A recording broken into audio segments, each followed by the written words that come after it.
마이크 폼페이오 미 국무장관은 이제 홍콩은 중국 공산당자의 한 도시일 뿐이라며 특별지위를 끝내기 위한 조치를 계속해서 이행할 것이라고 밝혔습니다. 중국 신장 자치구 지역의 인권 침해 문제를 기업 활동과 연계하며 전방위적인 압박에 나서는 모습인데요. 워싱턴 연결해서 자세한 소식 알아보겠습니다. 윤석희 특파원. 네, 워싱턴입니다.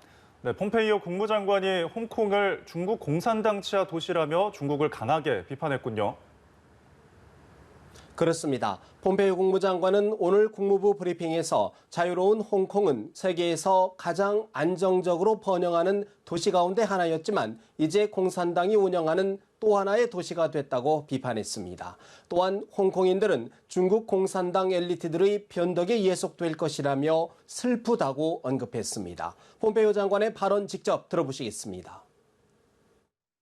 The Chinese Communist Party implemented its draconian national security law on Hong Kong in violation of commitments that it made to the Hong Kong people. This is outrageous and an affront to all nations.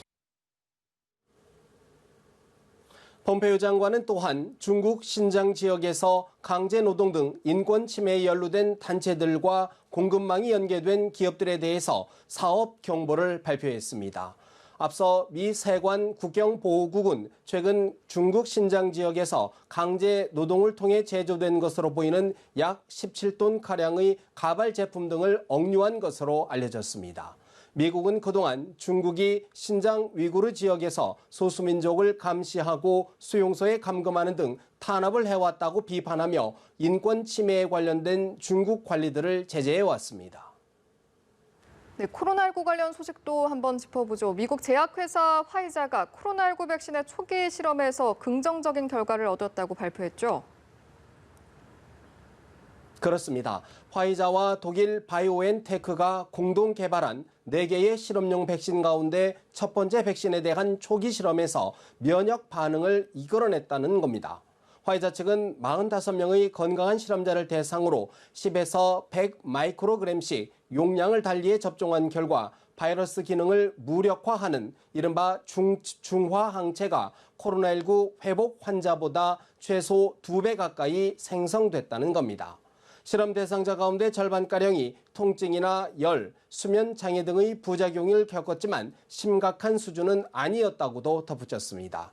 다만 이번 결과에 대한 전문가 심사는 아직 거치지 않았고 의학저널에도 실리지 않은 상태입니다. 또한 100마이크로그램의 고용량 접종군의 경우 1차 접종 때부터 절반 이상이 부작용을 겪는 바람에 2차 접종 실험을 하지는 못했습니다. 앞서 지난달 30일에는 미국 제약회사인 이노비오가 코로나19 백신 후보 물질에 대한 임상 1상 시험에서 긍정적인 결과를 얻었다고 발표한 바 있습니다. 최근 미국 내 코로나19 재확산과 관련해서 최대 책임자는 트럼프 대통령이라는 여론조사 결과도 발표됐다고요? 그렇습니다. 이번 여론조사 결과는 오는 11월 대선을 4개월 앞두고 그것도 당락의 열쇠를 쥔 6개 경합주 유권자들을 대상으로 이루어졌다는 점에서 더욱 주목됩니다. 미국 CNBC 방송이 최근 애리조나주와 플로리다, 미시간, 펜실베이니아 등 6개 주 유권자 3,700여 명을 대상으로 코로나19 재확산에 가장 책임 있는 사람이 누구인지를 물었더니 35%가 트럼프 대통령을 꼽았습니다. 또한 마스크를 쓰지 않는 사람들이 34%로 2위에 올랐고 너무 빨리 경제 활동을 재개한 주정부라는 답변도 32%에 달했습니다. 중국을 꼽은 응답자도 21%나 됐는데요. 응답자들은 2개의 답변을 고를 수 있도록 했습니다. 트럼프 대통령으로서는 대선 승부처인 6개 경합주에서 코로나19 책임론이 비등함에 따라 재선 도전에 비상이 걸릴 것으로 보입니다. 트럼프 대통령이 너무 빨리 경제 재개를 밀어붙였다는 견해에 동의하느냐는 물음에는 55%가 동의했고 45%는 동의하지 않았습니다.